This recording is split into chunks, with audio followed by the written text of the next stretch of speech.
All right, so we're going to do problems 5, 6, and 7 on the Mod D Cougar Path, but maybe a little bit out of order because 5 and 7 are right together there. So in order to solve problem 5, I'm going to take a look at it.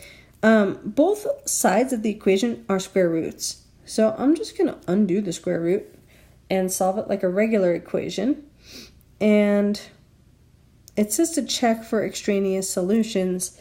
Hopefully I won't have any, but what I'll do is I'll just quickly kind of plug it in to make sure.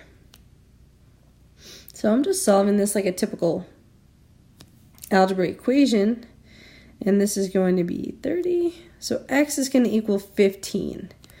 All right, so let's take a look at this and double check that this came out right. So 15 minus 7 is 8. Square root of 8 is on the left.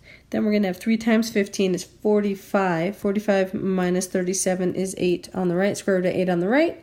X equals 15 is our only answer, and we're all set. Let's take a look at number 7. It's pretty similar, actually. I'm not sure why there are 2 of them on there, but maybe it's just to show that we really do get it. So we're going to undo the square root right now because everything is under a radical. We're going to end up with 9x equals 8x plus 1. And x equals 1. So let's plug it in, make sure that worked. 9 times 1 is 9. Square root of 9 is 3 or negative 3. 8 times 1 is 8 plus 1 is 9. Square root of 9 is 3 or negative 3. And we are good to go. All right. And so let's do problem 6. Actually, we could probably just do 6 and 8 right now. Why not? We're over here. Trying to switch up the colors, keep it interesting-ish as much as possible. So number 6, I'm not just going to jump in and take a square it because I got this negative 7 floating out here. What I am going to do is I'm going to divide by negative 7.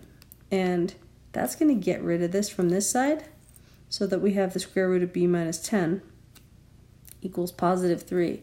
Now is when we can square everything. And so b minus 10 equals 9. So b would equal 19. Let's plug it in there and make sure that that makes sense. 19 minus 10 is 9. Square root of 9 is 3 or negative 3. So negative 7 times 3 is negative 21. It works. Perfect. All right. And then let's check out number 8.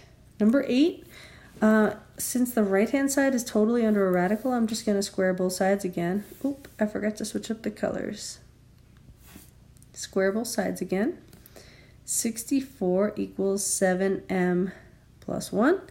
So let's take that. Oh, wow, that was weird. Let's take the 1 away, and we're going to get 63 equals 7m. Divide by 7. And m is going to equal 9.